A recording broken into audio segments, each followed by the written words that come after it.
Hi hello student, hello everyone, কেমন আছো প্রত্যেকে? তো বেসিক্যালি আজকের ক্লাসে আমরা স্টার্ট করব পদ্মা ব্রিজ বা হচ্ছে পদ্মা সেতু নিয়ে। ওকে, তো বেসিক্যালি পদ্মা সেতু যেটা খুব রিসেন্ট তৈরি হয়েছে এবং এটা হচ্ছে একটি রেল রোড হচ্ছে ব্রিজ। ওকে, যেখানে হচ্ছে রেলওয়ে কানেকশন আছে এবং সাথে হচ্ছে 4 লেন হচ্ছে হাইওয়েও হচ্ছে তৈরি আছে। ওকে, তো বেসিক্যালি পুরো ব্যাপারে হচ্ছে আমরা অ্যাকচুয়ালি জানবো যে পদ্মা ব্রিজ যেটা হচ্ছে অ্যাকচুয়ালি বাংলাদেশে তৈরি হয়েছে এবং রিসেন্টলি হচ্ছে এটা নিউজে হচ্ছে তোমরা অনেক বেশি শুনেছো। ওকে, এবং এই সেতু সম্বন্ধে হচ্ছে আমরা এ টু জেড যা যা ইনফরমেশন আছে সবকিছু তোমাদের সাথে শেয়ার করব এবং কিভাবে এটা বেসিক্যালি হচ্ছে বাংলাদেশকে হচ্ছে আরো বেশি হচ্ছে এনরিচ করবে, জিডিপি কে আরো বেশি হচ্ছে পুশ করবে, পুরো ব্যাপারে হচ্ছে আমরা জানবো। ওকে স্টুডেন্ট, তো চলো শুরু করা যাক।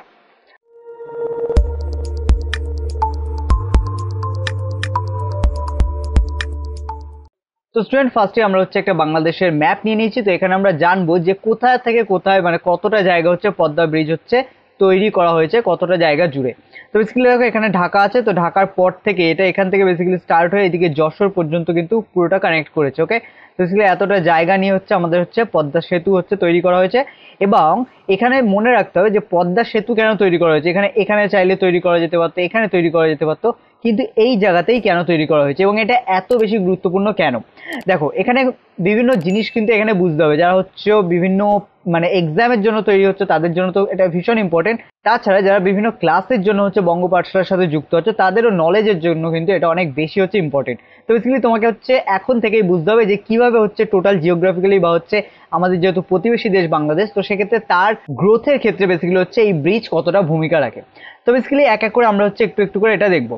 তো লক্ষ্য করো, ঢাকা হচ্ছে বাংলাদেশের রাজধানী, এটা আমরা প্রত্যেকেই জানি।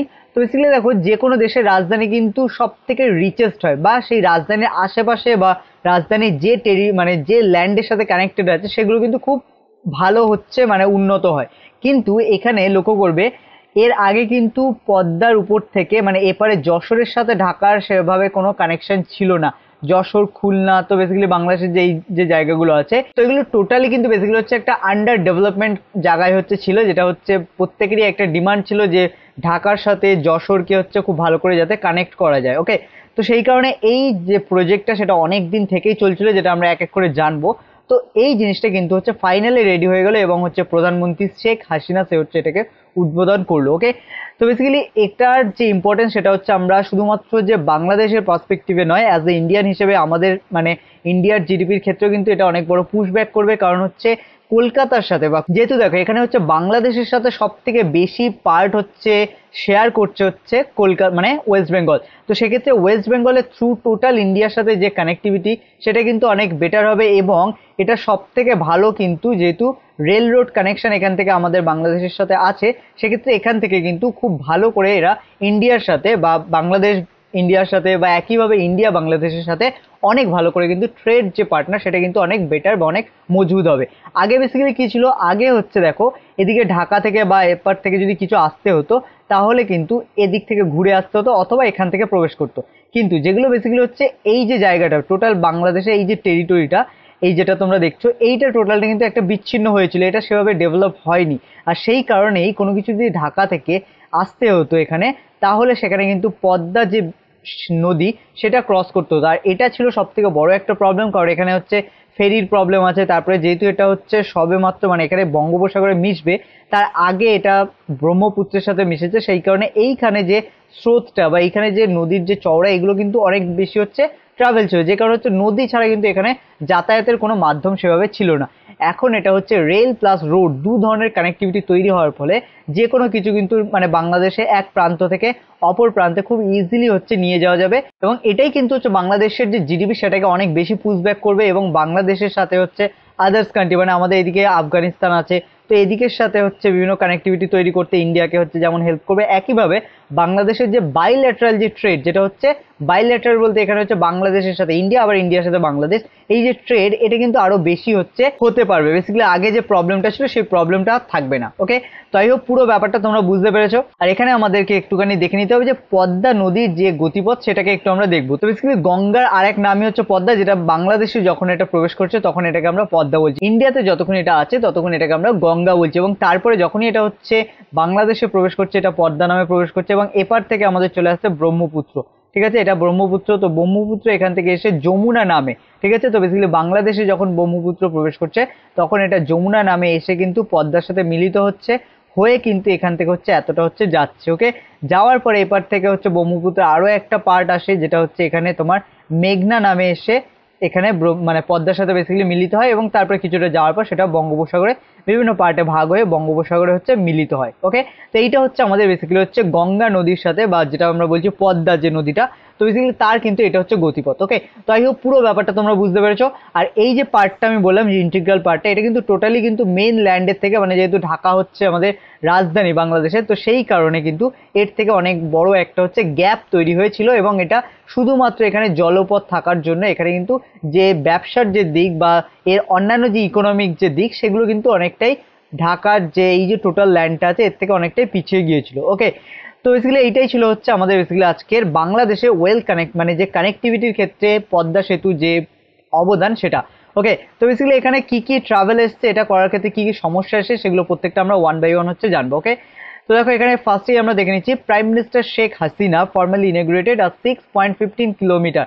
তো এটা মনে রাখতে হবে যে কত কিলোমিটার, এটা হচ্ছে 6.15 kilometer bridge on the mighty river, okay, making a milestone in the country which celebrated its 15 year of independence. তো বেসিক্যালি বাংলাদেশের যে 50 বছর উপলক্ষে 2021-এ যে ইন্ডিপেন্ডেন্স স্বাধীনতা দিবস, সেই দিবস উপলক্ষে কিন্তু এই ব্রিজটা উদ্বোধন করা হয়, যদিও সেই সময় উদ্বোধন বা ইনগ্রেট করা সম্ভব হয়নি, যেটা হচ্ছে 2022-এ আলটিমেটলি হচ্ছে কমপ্লিট হলো। ওকে, তো বেসিক্যালি এর পিছনে আরো অনেক কারণ আছে, তো কেন হয়নি বা কবে থেকে প্রজেক্টটা চলছে সেগুলো আমরা আরো এক এক করে জানবো। তো দেখো, the Padma bridge is not a pile of brick and cement. তো বেসিক্যালি এটা একটা শুধুমাত্র যে মানে ব্রিজ যে স্ট্রাকচারে তৈরি হতে সেটাই নয়, it's a symbol of Bangladesh pride. তো বেসিক্যালি এটা বাংলাদেশের একটা প্রাইডের মতোই। এগুলো প্রত্যেকটাই কিন্তু হচ্ছে ওখানকার যে পলিটিশিয়ান, মানে হচ্ছে শেখ হাসিনার যে সরকার আছে তাদের দ্বারা হচ্ছে বলা হচ্ছে, এবং এটা সত্যি এটা একটা অনেক বড় হচ্ছে চ্যালেঞ্জিং সিচুয়েশন থেকে আজকে যেটা কমপ্লিট হয়েছে, এবং এটার যে চ্যালেঞ্জগুলো এসেছিল সেগুলো সত্যি মানে একটা কান্ট্রিকে কোন জায়গা থেকে কোন জায়গায় নামিয়ে নিয়ে যেতে পারতো, সেগুলো দেখলে অনেকটাই তোমরা অবাক হবে। ওকে, তো বেসিক্যালি এটা হচ্ছে বাংলাদেশের একটা প্রাইড বা গর্বের হচ্ছে জিনিস। ওকে, তো এবার তোমরা হচ্ছে ছবিতে লক্ষ্য করো, তো দেখো এটা হচ্ছে রেল রোড ব্রিজ, আর 6 কিলোমিটার মানে বুঝতে পারছো 6 কিলোমিটারের থেকেও বেশি।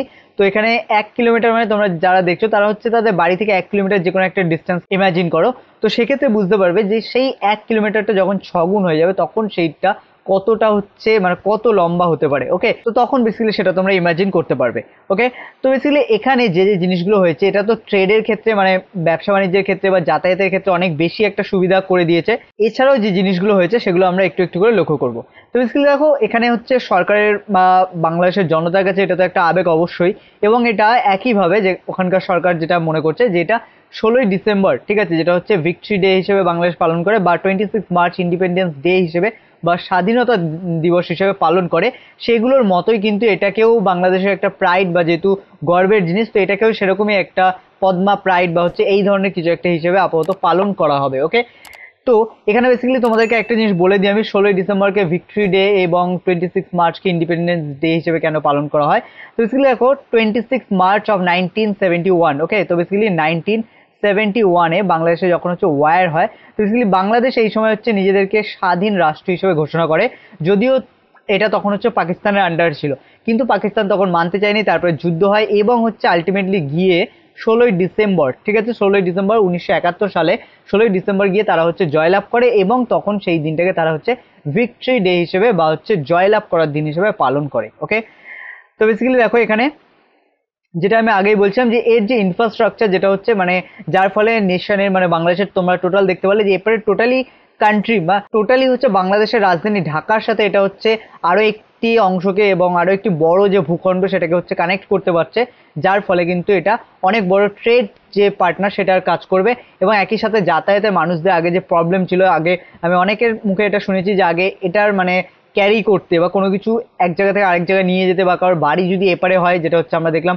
পাবনা, তো ঢাকা থেকে যদি কাউকে এপারে আসতে হয় তাহলে কিন্তু তাকে এই ফেরি ঘাটের জন্য অনেক ওয়েট করতে হতো, অনেক টাইম হচ্ছে তাকে হচ্ছে এখানে মানে স্পেন্ড করতে হতো। এছাড়াও যে রিস্কটা ছিল সেটা হচ্ছে অনেকেই এখান থেকে এখানে আসতে গেলে কিন্তু তাদের হচ্ছে নদীপথে, বুঝতেই পারছো, এবং যেখানে এত বড় একটা নদী হচ্ছে যেখানে ব্রহ্মপুত্রের সাথে মেশার পর সেটা আরো বড় হয়ে যাচ্ছে, তো সেক্ষেত্রে এখানে জীবনের একটা রিস্ক থেকেই যাচ্ছিল। ওকে, তো সেই জিনিসটা এখন অনেকটাই কমে গেছে, মানে বলতে পারো নেই এখানে। তো সেই জিনিসগুলোর জন্য কিন্তু এটা অনেক বড় একটা জায়গা, এবং বাংলাদেশের প্রত্যেকটা মানুষের কাছে আমি আগেও যেটা বললাম যে অনেক বড় একটা গর্বের জায়গা, এবং তাদের কাছে এটা মানে তাদের সরকারকে থ্যাংক ইউ বলার মতো অনেক বড় একটা সিচুয়েশন। ওকে, তো বেসিক্যালি এটা কি বললাম যে বাংলাদেশের জিডিপিকে এটা অনেক বেশি হচ্ছে পুশ করবে, যেটা হচ্ছে প্রায় 1.23% হচ্ছে হতে পারে, তো এরকম ধারণা করা হচ্ছে। তো বেসিক্যালি দেখো এটা হচ্ছে Hasina had began planning for the bridge way back in 1997 during the trip of Japan. তো বেসিক্যালি হচ্ছে জাপানে যখন হচ্ছে তার একটা মানে যাত্রা হয়েছিল 1997 সালে, তখন বেসিক্যালি এটার জন্য হচ্ছে তিনি প্ল্যান করেছিলেন, কিন্তু তারপরে কোনো কারণে যেহেতু হচ্ছে গভর্নমেন্ট হচ্ছে একটা সরকার দ্বারা পরিচালিত হয় না, তো বেসিক্যালি হচ্ছে তার গভর্নমেন্ট হচ্ছে আবার চলে যায়, যে কারণে 2001 সালে হচ্ছে বেসিক্যালি বিএনপির যে গভর্নমেন্ট সেটা হচ্ছে চলে আসে। তো সেই গভর্নমেন্টের বেসিক্যালি হচ্ছে 2009 পর্যন্ত তাদের টার্ম ছিল, এবং তারা হচ্ছে মানে শেখ হাসিনা সরকারের দ্বারা এটা বলা হচ্ছে যে হচ্ছে তারা টোটাল কাজটাকে হচ্ছে ডিলে করে দিয়েছিল, তারা টোটাল কাজটাকে হচ্ছে সরিয়ে রেখেছিল। ওকে, এবং 2009-তে যখন হচ্ছে তাদের সরকার আবার ব্যাকে আসলো, ঠিক আছে, শেখ হাসিনা সরকার যখন আবার ব্যাকে আসলো, তারা কিন্তু এই পুরো কাজটা হচ্ছে আবার রিস্টার্ট শুরু করে। ওকে, যার ফলে যার আউটকাম হচ্ছে আজকে আমরা দেখতে পাচ্ছি যে 6.5 কিলোমিটার প্রায় যে ব্রিজ সেটা হচ্ছে আজকে তৈরি হয়েছে, এবং এটা বাংলাদেশের প্রচুর মানুষের কাছে হচ্ছে একটা অনেক বড় পাওয়া, যেটা বেসিক্যালি হচ্ছে তাদেরকে অনেক বেশি হচ্ছে সুবিধা দেবে। আগে যেটা হচ্ছে যে রাস্তাটা কমপ্লিট করতে তাদের প্রথম কথা লাইফ রিস্ক ছিল, দ্বিতীয় হচ্ছে তাদের টাইম লাগছিল, সেই জিনিসটাই কিন্তু আজকে অনেক শর্ট টাইমের মধ্যে উইদাউট লাইফ রিস্ক হচ্ছে হয়ে যাবে। ওকে, দেন চলে আসো আমরা হচ্ছে আর কি কি ঘটেছিল এটার সাথে একটু দেখে নিই। The prime minister recounted how conspires to derail the project. তো বেসিক্যালি কি কি কনস্পিরেশন এর মধ্যে ছিল, তো বেসিক্যালি এখানে দেখো এত বড় একটা প্রজেক্ট তৈরি করতে মানে 6.5 কিলোমিটার, এবং বাংলাদেশের মতো একটা ছোট দেশের পক্ষে এত বড় একটা খরচ বহন করা কখনোই সম্ভব ছিল না। তো যে কারণে প্রথমের দিকে হচ্ছে ওয়ার্ল্ড ব্যাংক, ঠিক আছে, তো বেসিক্যালি ওয়ার্ল্ড ব্যাংক হচ্ছে এখানে বলেছিল যে তারা সাহায্য করবে, কিন্তু পরবর্তীকালে তারা মানে ক্লেম করেছিল যে এখানে বিভিন্ন ধরনের কারাপশন মানে হয়েছে, বা হচ্ছে কারাপশন হওয়ার চান্স আছে, বা কারাপশন হচ্ছে পুরো প্রজেক্টটার সাথে। তো সেই কারণে কিন্তু তারা হচ্ছে টোটাল প্রজেক্টটা থেকে তাদের নিজেদের যে মানে যে ফান্ডিং দেওয়ার যে ব্যাপারটা ছিল সেটাকে কিন্তু তারা হচ্ছে উইথড্রল করে নেয়, এবং তারপরে বেসিক্যালি হচ্ছে শেখ হাসিনা গভর্নমেন্ট বা হচ্ছে এখন যে গভর্নমেন্ট আছে, তো বেসিক্যালি তারা হচ্ছে এটা ডিসাইড করে যে তারা টোটালি হচ্ছে বাংলাদেশের ফান্ড থেকেই কিন্তু টোটাল ব্রিজটা হচ্ছে কমপ্লিট করবে। তো এখানে একটা চ্যালেঞ্জিং সিচুয়েশন ছিল এটাই যে হচ্ছে দেখো এত বড় একটা ব্রিজ, এবং যেহেতু বাংলাদেশের জিডিপি বা হচ্ছে টোটাল ওভারঅল গ্রোথ বা যে ইনকামটা সরকার আসে সেখান থেকে পুরো দেশ কন্ট্রোল করে তারপরে এত বড় লম্বা একটা খরচ বহন করা তাদের পক্ষে সম্ভব নয়, এবং অনেকেই মনে করেছিল যে এটা হচ্ছে বাংলাদেশের পক্ষে একটা অনেক বড় ক্রাইসিস নিয়ে আসতে পারে। ওকে, বাংলাদেশের বেসিক্যালি হচ্ছে জীবনে অনেক বড় একটা ইম্প্যাক্ট করতে পারে, যার ফলে বাংলাদেশের যে বিভিন্ন জিনিসের প্রোডাক্ট, যেমন আমরা রিসেন্টলি দেখেছিলাম যে শ্রীলঙ্কাতে এত বড় একটা ক্রাইসিস স্টার্ট হয়েছে এবং এখনো সেটা চলছে, যার ফলে মানুষের জীবন হচ্ছে পুরোপুরি ডিস্ট্রয় হয়ে গিয়েছে। ওকে, সেখানে জলের জন্য বলো, দুধের জন্য বলো, মানে বেসিক যে নিড বেসিক্যালি তার জন্য তারা কমপ্লিটলি কিন্তু ডিস্ট্রয় হচ্ছে, তাদের জনজীবনে হচ্ছে কাজ নেই, তার বেসিক্যালি হচ্ছে খাবার নেই, বাচ্চাদের বিভিন্ন ধরনের ওষুধ থেকে শুরু করে যা যা এমার্জেন্সি প্রোডাক্ট তারা কিন্তু কিছুই পাচ্ছে না। ঠিক আছে, তো বেসিক্যালি অনেকেই মনে করেছিল হয়তো বাংলাদেশও এরকম একটা ক্রাইসিসের মধ্যে দিয়ে মানে এরকম ক্রাইসিসের মধ্যে থেকে যাবে বা ফেস করবে। তো বেসিক্যালি এর মাঝখানে আরো একটা জিনিস তোমরা জানো, যেটা হচ্ছে 2019 সালে যখন হচ্ছে কোভিড চলে এসেছিল, তখনও আরো একটা বড় সমস্যা হয়ে গিয়েছিল যে কোভিডের বিভিন্ন লক্ষণ দেখা যাচ্ছে, যার কারণে টোটালি লকডাউন হয়েছিল পুরো ওয়ার্ল্ড ওয়াইড। ওকে, তো তার ইম্প্যাক্টও অনেকটা হচ্ছে পড়তে পারে, তো এই কারণে ভাবা হয়েছিল যে বাংলাদেশের জন্য হচ্ছে অনেক বড় হচ্ছে সাফার করবে, এবং এটার পুরোটাই কিন্তু যে প্রেজেন্ট গভর্নমেন্ট আছে তার উপরে হচ্ছে পড়বে। তো এটা বেসিক্যালি হচ্ছে যে বিরোধী পার্টি ছিল তাদের দ্বারা বলা হচ্ছিল, বা বিভিন্ন ধরনের অর্গানাইজেশন যারা হচ্ছে বাংলাদেশের মধ্যে আছে তারা হচ্ছে এটা হচ্ছে ক্লেম করছিল। তো আলটিমেটলি 2015-তে সেই যে কনস্ট্রাকশন সেটা স্টার্ট হয়, এবং হচ্ছে তারপরে সেটা ফাইনালি কমপ্লিট হওয়ার পর ইনঅগ্রেট করলেন 2022-এ শেখ হাসিনা। তো এটা হচ্ছে অনেক বড় একটা হচ্ছে চ্যালেঞ্জ ছিল, এবং যেহেতু কমপ্লিট করেছে তো সেক্ষেত্রে অবশ্যই এটা মানে বলার কিছু নেই, এটা তাদের ক্ষেত্রে মানে তাদের পার্টির ক্ষেত্রে বা তাদের ওভারঅল একজন মহিলা প্রধানমন্ত্রী হিসেবে তার যে এত বড় ক্রেডিট এবং এত বড় রিস্ক নিয়ে যে কাজ করা সেটাকে অবশ্যই তো ক্রেডিট দিতেই হয়, কিন্তু সাথে সাথে একইভাবে তার যেই চ্যালেঞ্জ নেওয়ার যে ক্যাপাবিলিটি, তো এই পুরো ব্যাপারটাকে হচ্ছে কুর্নিশ জানাতেই হয়, কারণ বেসিক্যালি এরকম একটা চ্যালেঞ্জ হচ্ছে তার দ্বারা নেওয়া হয়েছে। ওকে, তো দেখো অ্যাট দ্য এন্ড হচ্ছে আমরা যে জিনিসটা বলছিলাম যে অনেকেই প্রিডিক্ট করেছিল, এটা অনেকে মনে করেছিল যে এটা হচ্ছে বাংলাদেশ অনেক বড় একটা ইকোনমিক ক্লপসের উপর হচ্ছে আসতে পারে, এবং বাংলাদেশের যে জনজীবন সেটা ভীষণভাবে হচ্ছে বিপর্যস্ত হতে পারে। ওকে, তো যাই হোক বেসিক্যালি হচ্ছে আলটিমেটলি সবকিছু ভালো হয়েছে, এবং আই হোপ নেক্সট ডেজে কি হয় সেটা হচ্ছে দেখার, এবং বাংলাদেশ কি কি সিচুয়েশন ফেস করে এর জন্য। তবে আশা করা যায় যে এটা হচ্ছে আর কোনো ক্রিটিক্যাল সিচুয়েশন ফেস করবে না, কারণ ব্রিজ যেহেতু কমপ্লিট এবং এখান থেকে সবকিছুই ওভারঅল ঠিকঠাকই হচ্ছে। ওকে, আর এখন যেহেতু কোভিড চলে গিয়েছে তো বেসিক্যালি লকডাউনও উঠে গেছে, ওভারঅল টোটাল ওয়ার্ল্ড ওয়াইড যে হচ্ছে ট্রেড সেটাও মোটামুটি ঠিকঠাক কন্ডিশনে চলে এসেছে। তো আশা করা যায় বেসিক্যালি এখান থেকে যে যে কন্ডিশনগুলো ফেস করার কথা ছিল সেগুলো আর হয়তো হবে না। ওকে, তো স্টুডেন্ট এই ছিল আমাদের টোটাল আজকের হচ্ছে ক্লাস। এবং এখানে অ্যাট দ্য এন্ড একটা জিনিস তোমাদেরকে আমি বলে দিই, যেটা হচ্ছে রিসেন্টলি আমি শুনলাম। তো বেসিক্যালি এখানে যে টোটাল প্রজেক্ট হয়েছে, এই টোটাল প্রজেক্টের উপরে চায়না একটা ক্লেম করছে, যেহেতু এখানে চায়নার একটা হচ্ছে কোম্পানি যারা হচ্ছে টোটাল ব্রিজটা হচ্ছে কমপ্লিট করেছে, তো তারা ক্লেম করছে যে এখানে তাদের একটা অনেক বড় যোগদান আছে এবং সেই কারণে তারা বলছে এটা হচ্ছে বেসিক্যালি হচ্ছে তাদের দ্বারা ফান্ডিং করা। কিন্তু এটা টোটালি বাংলাদেশ গভর্নমেন্ট থেকে ক্লেম করা হচ্ছে যে এখানে অন্য কোনো দেশের কোনো রকম হেল্প নেই, টোটালি হচ্ছে বাংলাদেশ গভর্নমেন্ট ফান্ডেড হচ্ছে একটা ব্রিজ এবং টোটালি এটা হচ্ছে বাংলাদেশ সরকার দ্বারা হচ্ছে নির্মিত হয়েছে। ওকে, তো আই হোপ আজকে ক্লাস তোমাদের কাছে ইন্টারেস্টিং লেগেছে, ভালো লেগেছে। যদি ভালো লাগে তাহলে অবশ্যই লাইক করো, কমেন্ট করো। ওকে, আর বন্ধুদের সাথে শেয়ার করতে ভুলো না। আর যদি তোমাদের মধ্যে কেউ নতুন হয়ে থাকো তাহলে অবশ্যই কিন্তু বঙ্গ পাঠশালা সাবস্ক্রাইব করো, কারণ এই ধরনের ক্লাস এবং বিভিন্ন ধরনের ইন্টারেস্টিং নিউজ বা অন্য বিভিন্ন ধরনের এক্সপেরিমেন্টের সাথেও কিন্তু তোমরা হচ্ছে বঙ্গ পাঠশালার মাধ্যমে যুক্ত হতে পারো। তো তোমরা বঙ্গ পাঠশালা ভিজিট করো এবং বঙ্গ পাঠশালায় কি কি নতুন নতুন স্টাডি মেটেরিয়াল আছে বেসিক্যালি হচ্ছে সেগুলোর সাথে তোমরা নিজেদেরকে কানেক্ট করতে পারবে। ওকে, তো আই হোপ আজকে ক্লাস ভালো লেগেছে। তো আজকে ক্লাস আমরা এখানেই শেষ করবো স্টুডেন্ট। তো দেখা হচ্ছে নেক্সট ক্লাসে।